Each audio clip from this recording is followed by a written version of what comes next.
If you want to 5x your presence across social media for either your personal brand or a business that you work for or own, I'm going to talk about how you can do that in a span of 2 months. If you do go on to enjoy this video, please hit the like and subscribe button. I would really appreciate it. Let's get right into it. So the first method I'm going to talk about is distribution. If you're creating content across multiple channels, it's a lot more effective than really focusing on one channel. And while somebody may disagree with me and say focusing on only YouTube or only Instagram makes you good at that one platform, I would have to disagree. What's cool about content in 2023 is that a lot of the same kind of formats that you can use for creating content is easily distributable across multiple different platforms. For example, TikToks, you can take that same piece of short form content, put it on Instagram, YouTube Shorts, and even Twitter nowadays. I think even Pinterest is beginning to roll out a short form program that you can start using very soon. Now, it doesn't only go for short form, you can also film long form videos on YouTube. Let's say that video is 10 minutes long. You could take like 5 to 10 sections of that video and turn them into shorts that you can then turn into Instagram Reels, Facebook Reels, TikToks, and so on. You can also integrate this with Twitter. Something that's really popular right now is sharing your tweets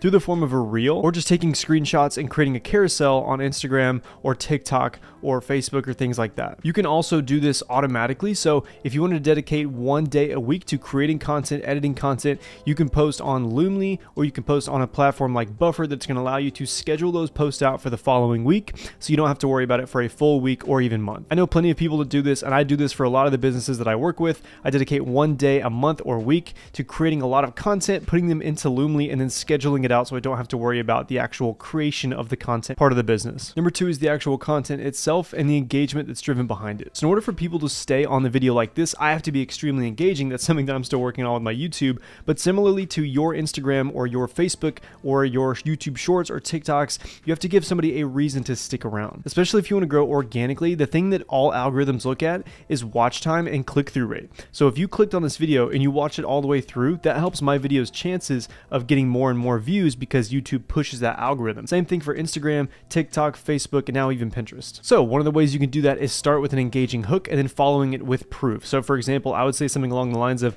how to get your business to $100,000 in revenue in its first year. And then I break down 5 tips on how you can do that within a minute. And then you could post that content to TikTok, YouTube Shorts, Instagram Reels. You can kind of see where I'm going with that. The biggest thing behind this is just creating value. Why should somebody look at your video instead of just swiping up and ignoring it? Give them a reason to stick around and hook them in with a really enticing first couple seconds of that video. As you stay consistent with creating content, the quality of your content will continue to improve. But if you have the money out the gate to invest in a nice camera, a nice microphone, it really does go a long way. I know a lot of people say just start with a basic phone, and I do agree with that. But if you do have the means to do so, invest in a camera, invest in a microphone that you can use long term for not only your personal brand, but for your business and businesses that you'll create down the line. Now, another practice that you can do is actually engaging with other accounts or pages like yours. For example, I run a digital marketing newsletter. One of the things that I do for my newsletter is I engage in other newsletters. I actually reach out to them via email, or I comment on their posts,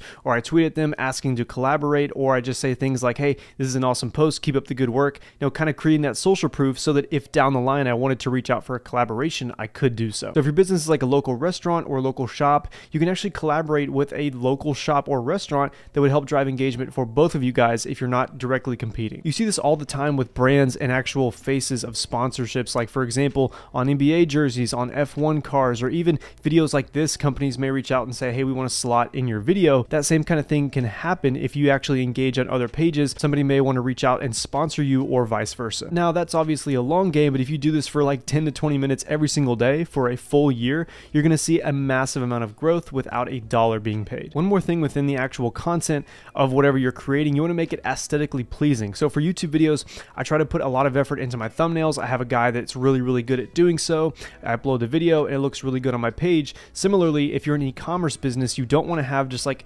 basic Canva graphics across your feed, because if I come across your page and I see that it's kind of low effort, I'm going to click off and I'm not really going to recognize that you put a lot of effort into the actual content side of your business. So make the post aesthetically pleasing, make sure that in the feed that everything looks good. And even for TikToks, you can kind of create a thumbnail. Instagram Reels, you can now create thumbnails there as well. But pretty much just make it easy to look at on the eyes and make it enticing for somebody to come to your page and click on more posts as opposed to the one that they just saw to get them there. Number 3 is grow your newsletter. So one of the things that I really harp on in my channel is that one day YouTube could be taken down, TikTok could be taken down, Instagram, Facebook, all these social media platforms could be taken down. It could be gone tomorrow. And if I didn't have a newsletter with all of my subscribers on it, then I have no more access to my subscribers. So if you're trying to grow a business part of your personal brand, or if you have an e-commerce or even local restaurant or shop, newsletters really tailor to every single business model. And for personal brands, you can get people to sign up by giving them an incentive. For example, I offer outreach templates and a free marketing cheat sheet for new businesses and entrepreneurs that are starting agencies, or new business owners that just want to get a kickstart in their marketing. So I give them that for free, and then they're signed up to my weekly newsletter for digital marketing news. You could do this if you're an e-commerce company. Like if you're a water bottle company, people would sign up and get a 15% discount on your water bottle, and then you just create a weekly newsletter talking about different health tips that your water bottle brings them. And then if they don't actually make that first time purchase, or they want to buy again, these emails constantly remind them to do so. Similarly to the actual content engagement with other businesses, newsletters you should also reach out to, because you can collaborate with building email lists, and a massive email list is a huge asset for any business or personal brand. It's also a really good way to create some side income for your business. For example, if you have a newsletter of like 10,000 people and it gets a 40% open rate, so 4,000 people are seeing that newsletter every single week or month or however long it is, advertisers will pay for a slot in your newsletter. It may get you like $100 per email that you send out, but that's $100 that you didn't have beforehand. One of the things that I'm trying to achieve with my newsletter is to get softwares and different marketing companies to actually buy a slot in my newsletter, because I think that the value inside of that